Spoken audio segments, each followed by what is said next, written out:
After the gas explosion, I transmigrated into a rich, willful second-generation heir who is just a cannon fodder. The next second, the system handed me an unlimited black card. Just as I was excited and ready to enjoy some time with the club's models, the system pointed at the pitiful second female lead, drenched by the rain like a drowned rat, and said, "The male and female leads are already together. The only one left is the second female lead, who loves the male lead but can't have him. She has fallen into a mud pit and no one cares about her. Your task is to nurture her with money, make her the top star and lead actress in the entertainment industry, and save her dark life." As the system passionately explained, I learned that after the second female lead becomes a top star, she would hate me for humiliating her with money when she was at her lowest, and use the internet's public opinion to take revenge on me. After my death, she would finally realize her feelings, admit she had long been in love with me, regret her actions, and kneel at my new grave, crying every night in mourning. After hearing such a dark script,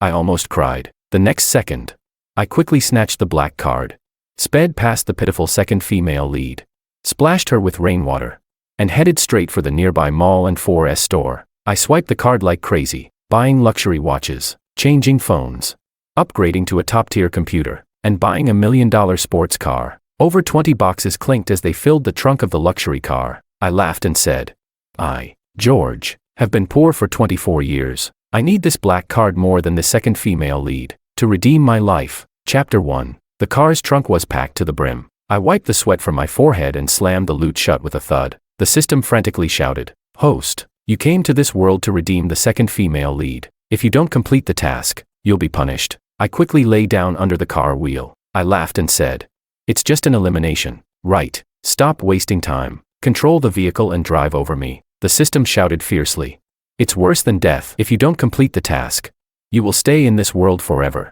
The air froze for a moment. I quickly pushed myself up and crawled out from under the car. The long strings of luxury watches on my arms made a crisp ringing sound. My voice trembled with excitement as I said, "So you mean, if I don't do the task, the reward is to stay in this world forever? As the son of the richest man in this city, every time I open my eyes, I'll have endless money. All the malls, hotels, and spas will treat me as the most honored VIP. I can live however I want." The system was speechless. Then it gently coaxed, "Host, think of your parents. If you don't return, how will they live?" I boldly patted my chest and said, "Don't worry." I personally turned on the gas valve, lit the match, and sent everyone away in one go. Our family should be together. Before crossing into this world, one of them owed a gambling debt of $400,000 and forced me to take the blame. Another was a heavy drinker, causing me to lose my job. When I went home, my family and I fought. In the end, I twisted open the gas valve and took them with me. The system fell silent, and everything returned to calm. I proudly grabbed the full loot and headed home. On the way back, I encountered the anxious and impatient second female lead, Willow. She was standing under an eaves, trying to avoid the rain, trembling with cold, her phone in hand, persistently dialing a number again and again. I glanced at the silent phone in the passenger seat. The screen flickered countless times. The last call automatically hung up, and the screen stayed on the WeChat interface. Long green messages appeared, and below the transfer record was Willow's last message to me earlier in the day. She wrote, "Don't keep using money to trample on my dignity. What you're doing is making me feel utterly disgusted." Chapter 2. I never thought that being bombarded with money by others was a form of humiliation. When I got into university in my original world, my alcoholic father and gambling mother pointed at my nose and scolded me. "You're such an unfilial son." All the other boys in the village, at this age, would be working on construction sites and sending money home. Look at you, useless as you are, still asking for money from the family to go to school. Don't get any silly ideas. I won't give you a penny. Hurry up and go to the city to work and earn some money to help with the household expenses, so I won't feel like I wasted raising you. I carried my modest luggage, leaving their sinister faces behind, and boarded the train to university alone. The student loan covered my tuition, and I had not a penny left. Fortunately, my dorm mate was a rich second generation who spent money like water. His one meal was worth what I would spend in a whole month. I became his errand runner, happily running around every day to buy water and meals for him. Even the clothes and shoes he didn't want, he casually tossed them to me, and I happily accepted. Everyone criticized me for having no backbone, calling me a lapdog who would abandon my dignity for money, but I knew the numbers. One meal could earn me 100 yuan in errand fees. Going downstairs to pick up a package or fetching water was at least 50. The shoes he threw at me were all branded goods. They were nothing like the worn-out shoes I had to keep wearing despite the soles being too thin. Someone who can't afford food, when handed a bowl of plain porridge, their first reaction is to feel grateful and gulp it down. They don't stare at the grains of sand in the bowl, shouting that the porridge is dirty. With his help, I smoothly finished my 4 years of university, and even saved a few thousand yuan. But Willow was different. Every time I transferred money, she silently took it, then immediately raised her defenses, loudly voicing her grievances to protect her fragile dignity. She was unwilling to spend money, yet wanted others to kneel and hand it over to her. She wanted money and dignity. The heavy rain tirelessly poured over the earth, driving away the summer heat. I drove back to the villa and struggled to bring the items inside. A pile of low-key luxurious gift boxes lay in the center of the living room, taking up half of the space. Up close, one could even smell the scent of money. It was quite pleasing. The system, seeing me lost in the pleasure of it all, couldn't help but speak. Host, you should pity the second female lead. Save her. She has depression because she loves but cannot have the male lead. I crawled on the floor and said, I've been poor for 24 years. My depression is worse than hers. If you keep nagging, my depression will immediately turn into bipolar disorder. The system wisely fell silent. The housekeeper, Lisa, walked out of the kitchen. She glanced at me from behind, but there was no sign of Willow. Her face showed some displeasure as she spoke with a hint of complaint.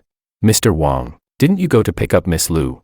It's raining so heavily, and you're back alone. What about Miss Lu? I looked up coldly at her. Lisa's disapproving expression was all too clear, as if Miss Lu was the true mistress of this villa, and I was merely a temporary resident. Willow was a well-known poor beauty at school. With her cold, frosty beauty and pure white dress, standing in the dappled sunlight, she had me completely captivated. When we were in school, the differences between us weren't obvious, but after graduation, as we stepped into society, we each returned to our respective classes. Coming from a poor family, Willow faced obstacles everywhere and could no longer remain proud. To make matters worse, the male lead, whom she secretly admired, was getting along well with the female lead, causing her to lose heart and lose her vitality. I brought her into the villa and prepared the best guest room on the second floor for her. Now, Willow had been living here for over a year. During this time, she had been kind and gentle with everyone in the villa. Once, Lisa had broken a valuable porcelain set. According to the contract, I proposed deducting the cost from her salary for compensation, but Willow said indifferently, "Let it go. It's just a few porcelain bowls. Was it necessary to be so aggressive? When will you stop using money to humiliate others?" Her words nailed me to the pillar of shame, as if I truly were a heartless, vicious rich second generation. She gave her gentleness to others and reserved nothing but coldness and distance for me. The system was truly laughable. It wanted me to redeem a girl who was just heartbroken. Compared to her, shouldn't I be redeeming myself, a person full of scars? So I coldly sneered and said, "Miss Lu, when did she become the mistress of this house?" "Lisa, do you know who's paying your salary right now? Have you figured that out?" Lisa froze, and just as she was about to say something, the villa door opened. Willow, drenched in rain, walked in, swiping her fingerprint to unlock the door. Behind her was a man with a dejected expression. It was the male lead, Makoto. Chapter 3. She actually brought the male lead back to my villa. The system, with its usual overenthusiasm, explained to me, the male and female leads had a falling out. The lovesick second female lead thought her chance had come, so she couldn't wait to bring him back. Back in school, the love between the male and female leads was passionate and widely mocked as the classic rich girl and poor boy romance. But once they entered society, the script changed. The aspiring phoenix man wanted to climb the social ladder, and the poor girl, under the pressure of her parents, was forced into an arranged marriage. Their love couldn't withstand any challenges. The male lead wanted the female lead to stand by his side and bravely confront their parents. The female lead wanted to throw everything away and elope with him. But the upper class wouldn't rebel for love, and the lower class couldn't let go of their dreams of crossing social boundaries. After an argument, the male lead, furious, turned to the pitiful second female lead. Willow was overjoyed, thinking that her one-sided love had finally come to fruition. She rushed into the pouring rain, eager to find her male idol. And me, I, worried about her, was so lowly that I actually drove to meet her in the male lead's return. Willow frowned and looked at me, asking, "George, why didn't you answer your phone? Do you know that I waited forever for you to come pick me up? Makoto almost caught a cold because of you." Lisa, looking worried, quickly handed over 2 dry towels. She also turned to scold me. "Yes, Mr. Wang, why did you come back alone? And why did you buy so many things?" Willow looked at the scattered gift boxes and the luxury cars parked in the yard. Her expression darkened, and she bit her lip. "George, when will you change that spoiled rich kid attitude of yours? Just because you have money, does that make you special? Why waste money like this? Why don't you change your bad habits?" Every time I spent money, Willow would scold me with a cold face, as if I was spending money from her account to get closer to her, and more to preserve her fragile dignity. I hadn't changed my clothes in a long time and hadn't gone to any fancy restaurants for meals either. Even so, Willow often gave me the cold shoulder, displeased when I ordered takeout or played games. I frowned and looked at her. I said, "I'm spending my own money. What does it have to do with you? Or has living here made you feel entitled? Do you really think everything here belongs to you?" Willow's face suddenly turned bright red. My words were extremely sharp, tearing apart her already fragile sense of dignity and trampling it on the ground. In the past, I would have carefully considered her feelings. Every word I spoke was rehearsed in my mind, afraid of upsetting her. She was sensitive and fragile. She needed delicate care, but she also needed large amounts of money to shower her. Lisa tried to speak up in defense of Willow, but I interrupted her with a wave of my hand. "Lisa, you're fired. Pack up your things and leave immediately. Also, the cost of the porcelain set you broke will be deducted from your salary this month," Lisa shouted in protest.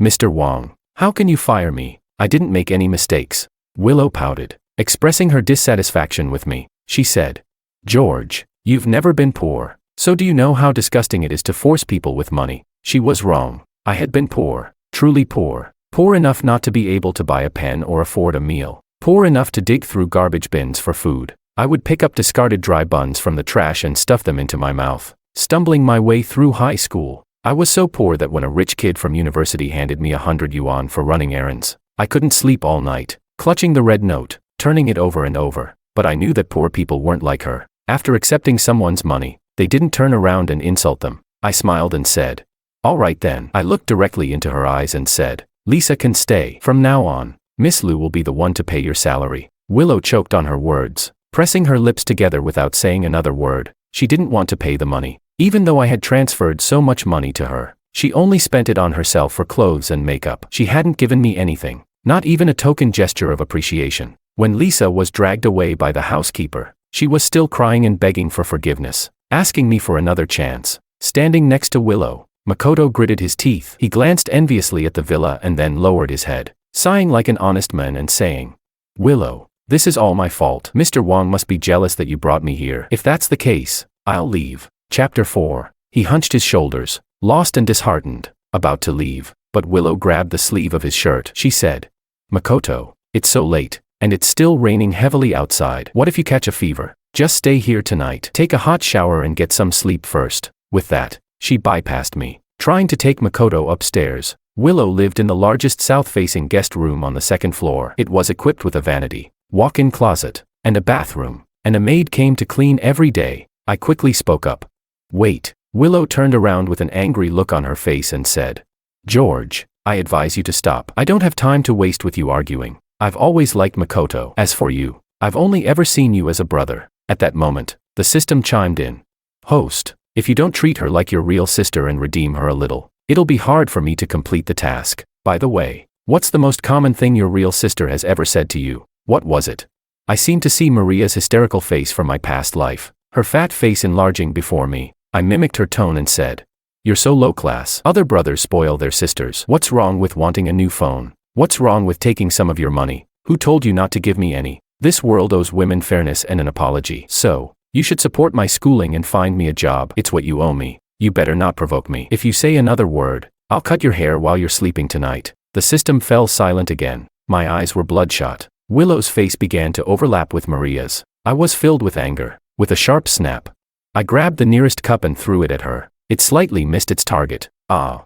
With Makoto's loud scream, the cup shattered at his feet, scattering pieces all over the floor. Willow initially stepped back in shock but then gritted her teeth and glared at me, saying, "George, you've gone too far. Apologize to Makoto right now, or I'll move out of your villa tonight." I was speechless, but I couldn't help but laugh. Feeling elated, I pointed to the open villa door and said, "Fine, then hurry up and leave. And remember to return the rent for the year, as well as all the money I've transferred to you." The rain outside poured down in torrents. Willow's face flickered in the flashes of lightning, her hands tightly clutching her skirt. The hatred in her face was unmasked. What was she angry at me for?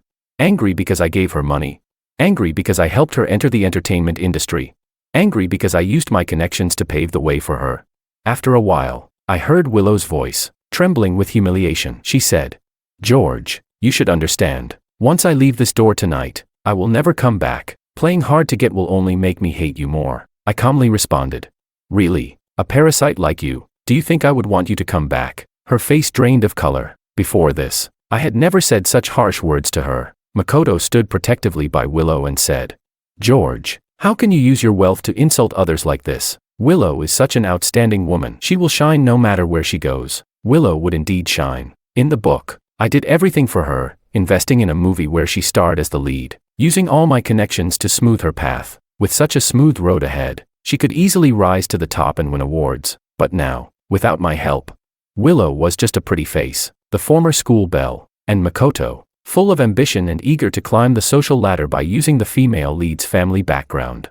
There was no way he would abandon his bright future for a mere vase with a bit of charm. Willow linked arms with Makoto and left the villa. Their departure was slow, as if they were waiting for someone to beg them to stay. Finally, when they stood outside the villa and the iron gate slammed shut behind them, Willow, still caught up in the thought that I would regret it, was struck by the harsh reality. Her face showed shock as she stood there, unsure of what to do. Inside the villa, the system carefully observed my bloodshot eyes and cautiously suggested, how about you see a psychologist? Right now, compared to the lovesick second female lead, you seem more like a dark person. Chapter 5. The psychologist sat across from me, holding a stack of tests I had filled out. Following the usual process, he asked, Mr. Wong, what do you think is the biggest reason that causes you to lose control of your emotions? I leaned back in my chair, expressionless, and said one word.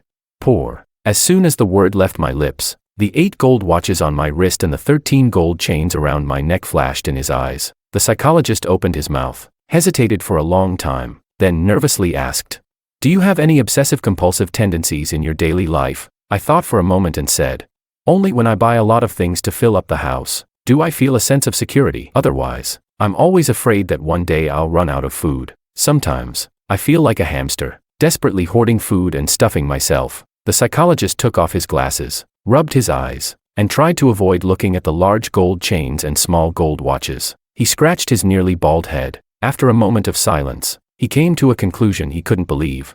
According to the test results, you've been living in an environment where you've been oppressed and have been starving for a long time, causing significant psychological stress. I would suggest that you follow your instincts and buy some things to fill your home. This can help ease your anxiety. At that moment, my phone dinged. I opened it to see a message from my good friend, David. He wrote, George, the plot of land you've been eyeing for Lou, the campus beauty, is going to be auctioned tomorrow. See you at the auction. This land will increase in value considerably in the future. I thought for a moment, if I could buy it, wouldn't I be able to donate more to build schools and help children who can't afford education return to school? This warm future fantasy made me feel like I was back in the days when I wasn't so reckless, when I still craved the warmth of family, when I still dreamed of no longer worrying about food and clothing. Before I had reached the point of madness, turning on the gas valve in a fit of anger, I quickly typed, of course, I'll go tomorrow. The auction was crowded. I arrived with David and quickly splurged on 5 plates of Argentine red shrimp. He looked at me speechlessly and said, Bro, don't you usually get nauseous from eating everything? Then he handed me a drink and said, well, seeing you have such an appetite makes me feel relieved. Take your time eating. Don't choke. I forced a smile. It wasn't that I had a good appetite. I was truly afraid of being poor. Afraid that once I finished eating, I wouldn't have another meal. So I had developed the habit of stuffing food into my mouth whenever it was available. David turned around casually and, as if discovering a new world, pointed behind me in shock. Whoa, isn't that Lou, the campus beauty you like? Why is she here with another man? I turned to look. I saw Willow and Makoto at the auction. I asked the system, isn't this place supposed to have a capital verification for entry? How did she get in? Did she rob a bank and get rich overnight? The system replied, host, you once sent her an invitation. She entered as your guest. Willow was still wearing the dress she had been kicked out in yesterday. It had been washed, but not ironed, leaving noticeable creases. It showed how little she had. She bit her lip and stared at me for a long time. The resentment and anxiety on her face slowly morphed into a sneer.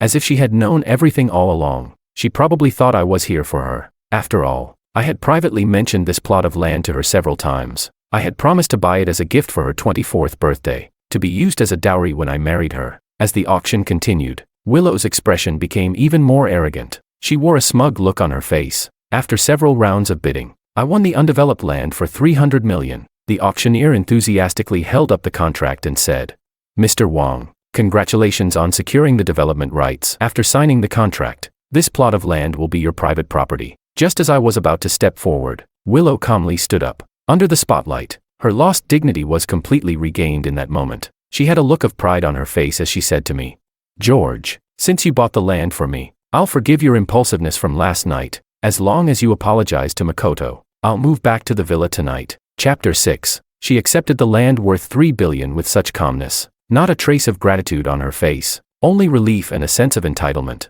Willow might not know, but beneath this familiar face, her soul had already been replaced. Soon, she would realize that prying money from my mouth was harder than prying teeth from me. I sat in my place, sizing her up from head to toe, and with a fake smile, I said, "Who said this land was bought for you?" Willow froze for a moment. I sneered. "With you. You think you're worth a 3 billion land. Did you think it had gold borders or something?" A soft laugh spread through the auction room. David patted me on the shoulder, excited.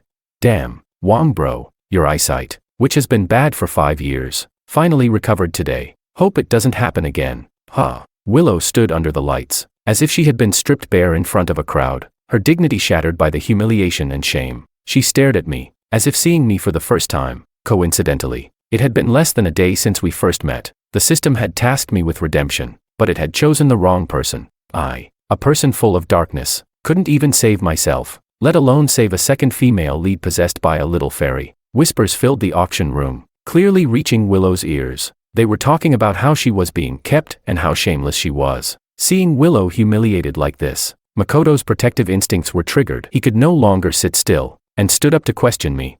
"George, why aren't you giving the land to Willow?" I was speechless. Squinting slightly, I asked, "How about you buy the land for her with your 3 billion? Makoto was speechless. It seemed like as long as the second female lead was pitiful enough, everyone had to unconditionally protect her. I, too, was a dark and sharp-tongued person, crawling through the dirt. Why didn't everyone come to my aid for free?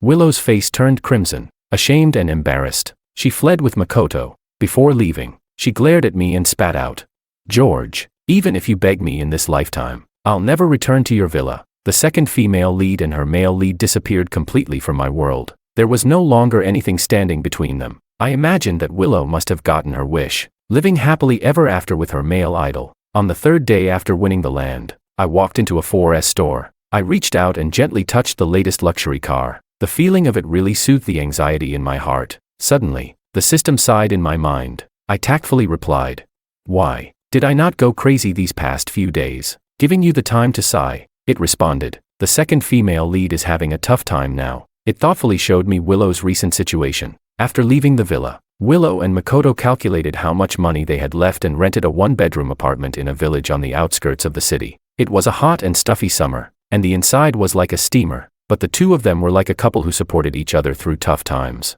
clinging to each other and sharing their heartfelt words. Makoto said, "Willow, give me some time. I'll make sure you live a good life. When I succeed, when I have money, I'll make you a movie star." Willow, blushing, nestled into his arms and said, "Makoto, I don't care about money. As long as I'm with you, I'm content." But behind the scenes, Makoto was facing numerous rejections. Each failed job search made him yearn more for the days with the female lead, recalling how he had been so close to success but now struggled, with basic survival being an issue. His insatiable ambition brewed resentment. Similarly, although Willow claimed to be satisfied, she had once been pampered by me like a simp, living in a luxurious mansion, dining at the most expensive restaurants, and staying in hotels costing over 10,000 per night. How could she endure living in a village on the outskirts?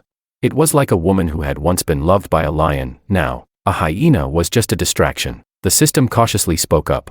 "How about we do a little redemption? After all, I also have KPI assessments. If the host doesn't complete the task, it will lower my personal completion rate." Chapter 7. At this moment, I was sitting in the car. I pulled the seatbelt out, decisively tightening it around my neck. Rolling my eyes, I croaked out, "Come on, say it again. I dare you. Do you believe I'll perform a live show where I strangle myself for fun?" The system wailed pitifully. "Host, can we please sit down calmly and talk this through?" I released the seatbelt, changing the subject. "Well, you're right. The second female lead is indeed in a bad situation. After all, in City A, every inch of land is precious, and even pigeon cage-sized apartments cost a lot of money." The system flailed its virtual arms. "Are you starting to redeem the second female lead now?" I took out my phone and opened Willow's WeChat. She had left the villa days ago, but had never deleted my contact info. Her profile picture was still lying in my contact list. Her moments refreshed 3 times a day. Each post was about showing off her love life. The latest post was a lovey-dovey selfie with Makoto. I sent her a message. Willow. It almost instantly showed typing. After a long while, she finally sent me a message. George, don't you think it's too late for you to contact me now? I was speechless. What do you mean, too late? When asking for money, it's never too late. I frowned and replied. It's not too late. The money I transferred to you this year, and the rent you owe for staying at my place. I've had my lawyer organize everything and sent it to your email. Make sure you pay me back on time. There was no reply from her. Even the typing status disappeared. I waited for a long time but still didn't get a response. Once, Willow had thought that me giving her money was an insult. Now that I wanted to redeem this insult, she clung tightly to it, unwilling to return even a single cent. Seeing that she hadn't replied, I specifically sent her Lisa's WeChat info. I wrote, Lisa really likes you. She treats you like her own daughter. Now I've fired her. If you need a nanny, you can contact her. Her salary is $8,000 a month, with meals and accommodation included, plus triple pay for holidays. Don't forget. Still, no response. I raised my phone and showed it to the system. I said, you see, it's not that I don't want to redeem her, but she's too proud to talk to me. At this point, the system fell completely silent. Chapter 8. The land from the auction was quickly secured, and the new project began to be planned intensively. To attract some investments, I specifically sought out the villainess from the book. At first, the system tried to stop me, saying, host, that's a villainess, Anna, the cunning and ruthless princess of the rich circle. I argued.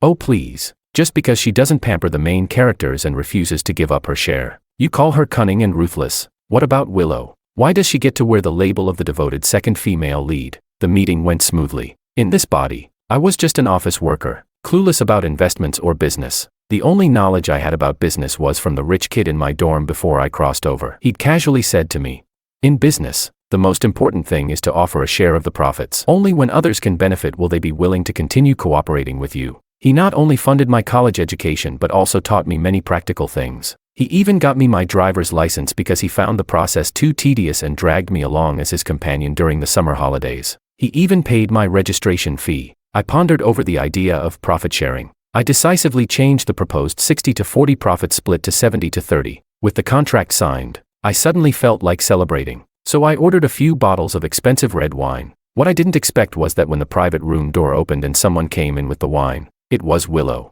I hadn't seen her for more than a month. She had lost quite a bit of weight and looked much more haggard. If before, she had been the melancholic school beauty, now she was tainted with weariness and fatigue. Her once bright, innocent eyes were gone. This was the city's largest nightclub. Beautiful women walked around with drinks, and Willow blended in, barely noticeable. She raised her glass, and when she looked up, she saw that the only people in the luxurious private room were me and another unfamiliar woman. She froze for a moment in disbelief, then quickly approached me and grabbed my sleeve, accusing me in an agitated tone.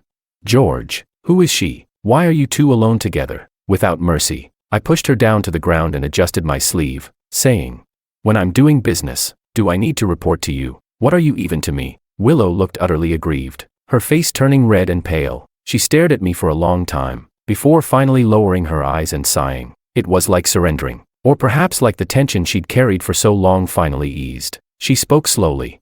George, you've won. You knew I was working here and deliberately brought someone else to rub it in my face, didn't you? For over a month, you purposely didn't contact me so that I could realize who I really love, right? She bit her lip and said, I'm willing to admit it now. I love you more than I love Makoto. She closed her eyes, as if she were making a final break with the past. And yet, it also felt like she was reluctantly stepping into a new life. She spoke haltingly.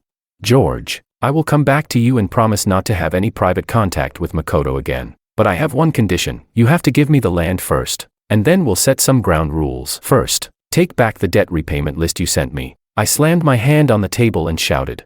What? I quickly realized the money was about to slip away and interrupted her. You're asking for the land. Fine, but you dare ask for my money too. I gritted my teeth and continued.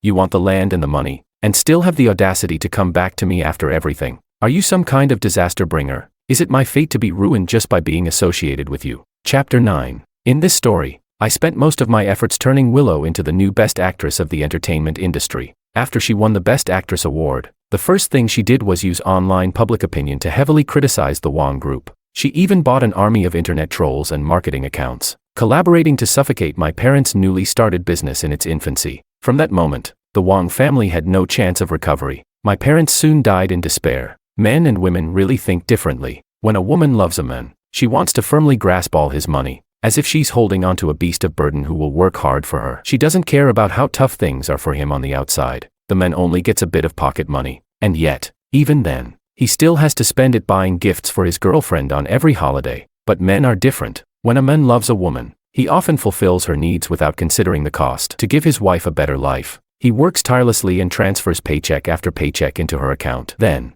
watching her appetite grow bigger, he feels like everything is deserved. Eventually, his true nature comes out, and he begins to complain about the lack of time spent with him, turning to another man's embrace. And she doesn't even have the money for a divorce. But I've been poor. I've been desperately poor. So, I value money more than my life. No one will lay a hand on my money. So, I said sharply, Willow, do you really need me to make myself clear? I'm not interested in you at all. Can you please get out of my sight and disappear from my life forever? She was close enough that I could clearly see Willow's lips trembling. She had never believed I could suddenly stop loving her. The love from before had been so intense. Intense enough that she felt wrapped up in it and believed it would never disappear. She said with a quiver, Impossible. She stared at me with eyes devoid of emotion, asking, How could you stop loving me? George, you're just angry with me, right? I've always lacked security. I couldn't believe that a rich young master like you would ever like someone like me. So I kept testing your limits to see if you really loved me. She choked up.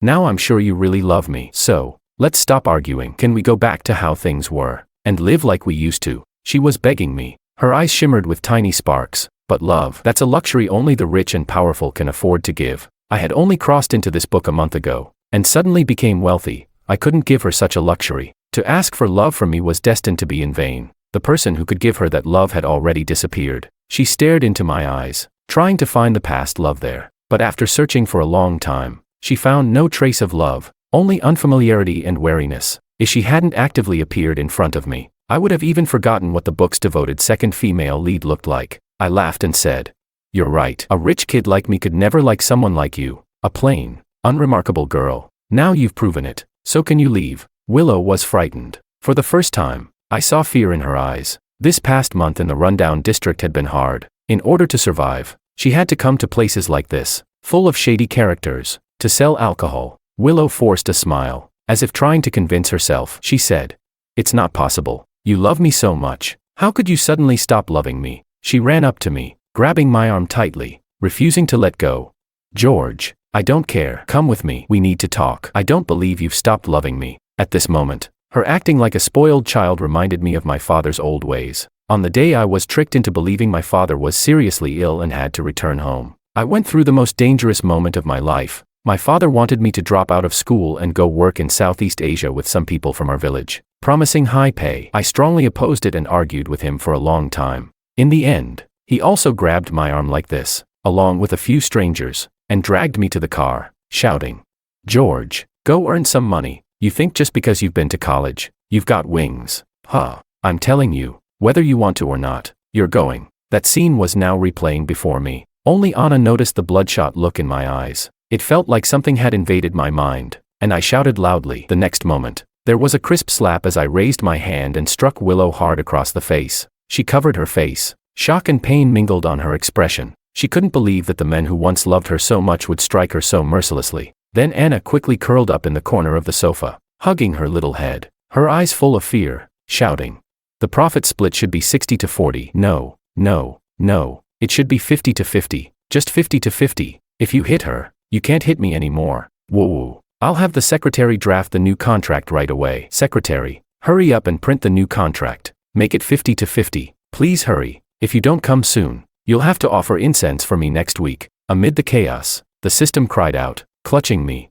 Host, I was wrong. Please, get a psychologist to see you. I'll never let you. This dark soul, try to redeem the second female lead again. Chapter 10. I sat once again in front of the psychologist. A stack of completed tests was handed to him. The psychologist rubbed his few remaining hairs on his bald head. The papers seemed to be staring at him with holes in them. He hesitated before asking, Mr. Wang, what do you think is the root cause of your emotional outburst this time? I leaned back against the chair and said, It's like reliving a painful memory, one that's been haunting me like a bone-deep wound, and I can't escape it. The psychologist seemed to find a breakthrough. His voice lightened, and he asked, "Really? Can you tell me what you were doing at that time?" I said, "Signing a contract. I bought a piece of land for 300 million. We had agreed on a profit split of 30 to 70, but she insisted on 50 to 50. According to the calculations, the partner gave me at least 200 million in profit." The few remaining hairs on his head were now completely rubbed off. He wiped his face vigorously and took a deep breath. He then made his conclusion and said, "According to the feedback from the test, you seem to be reliving a painful memory. Perhaps you could try to minimize similar scenarios in the future, like reducing the chance to earn 200 million. His voice lacked confidence. I wasn't too willing to agree with him, but I reluctantly took in his last point, minimizing similar scenarios. I pulled out the calculation sheet I had sent to Willow and added an item for medical expenses, as well as compensation for the slap I gave her. I frowned and asked, "System, how much do I need to compensate for a slap?" The system replied, "Depends on the severity of the injury. For minor injuries, it could be a few thousand, while severe cases could reach hundreds of thousands." The second female lead was still alive. That meant the injury wasn't serious. Generously, I scratched off 20,000 and sent her the remaining 10 million bill. When Willow's call came through, I quickly hung up, then I blocked her. After completing all of this, I let out a sigh, and David's call came in. He asked, "George, want to go drink? I have news about Willow." David's voice was full of glee. At the bar, while pouring drinks, David teased, "She can't come up with the money to pay her debts, so she's begging Makoto to lend her some. And guess what? That guy Makoto is such a jerk. Not only did he refuse to lend her money, but he also packed everything up and ran off to reconcile with his ex." In this book, the male and female leads went round in circles and got back together. The rich young lady and the poor boy continued to play out their love-hate drama. Meanwhile, I, who had been funding the devoted second female lead, completely cut ties with her and went back to being a wealthy heir. Everything returned to square one. Only Willow remained at the finish line, with the love she wanted and the love she had slipping through her fingers without catching a single one. Back in school, Willow had fallen for Makoto at first sight. The reason was simple enough to be laughable. The pitiful second female lead had no money. One day, in the school cafeteria, she was holding a tray, but the money in her card wasn't enough to pay for a simple meal. When the male lead saw her, he generously swiped his own card. From that moment, the seeds of love began to sprout. Even later, when I spent 10 million on Willow, it was nothing compared to the 20 yuan the male lead had once spent on her. I bitterly opened a bottle of wine worth 200,000. The second female lead didn't deserve 10 million. She only deserved to hold 20 yuan worth of food and slowly enjoy this old meal mixed with love over the long years. I thought that I would never see Willow again. However, as I was leaving the bar with David and driving back to the villa, I unexpectedly saw a lonely figure standing outside the villa. She seemed to have been waiting for me for a long time. I dug deep into my memories, and after a moment, barely recognized her. It was the once distant and cold second female lead. Chapter 11. When Willow saw my car, a glimmer of light appeared in her eyes. She cautiously called out, "Mr. Wong, you've blocked all my contacts. I had no choice but to wait here for you to return." She no longer had her usual arrogant attitude. A faint bruise lingered on her face, the traces of life's hardships left etched in her features. I recalled the psychologist's advice, minimize the repetition of similar situations. And Willow, she always made me remember the most painful memories. Instinctively, I tried to avoid her and head back to the villa. Willow grew anxious. She tried to step forward and grab my arm, but then remembered the pain from the slap I had given her last time. She suddenly withdrew her hand and instead stepped in front of me to block my path. She said, "George, I know I've done many things wrong to you in the past, and it's my fault for not understanding my own feelings. Your family is so wealthy, and I always felt I wasn't good enough for you, which is why I tried to test your love for me." She spoke with such sincerity. Tears even shimmered in her eyes, but I frowned and took a step back. She had treated this relationship like glass, testing its strength over and over, and as she wished, the glass finally shattered. Now, having gotten what she wanted, she was unwilling to accept the break and insisted on piecing it all back together. "So," I replied calmly, "but you failed my test, so it's over between us." The system tried to struggle one last time.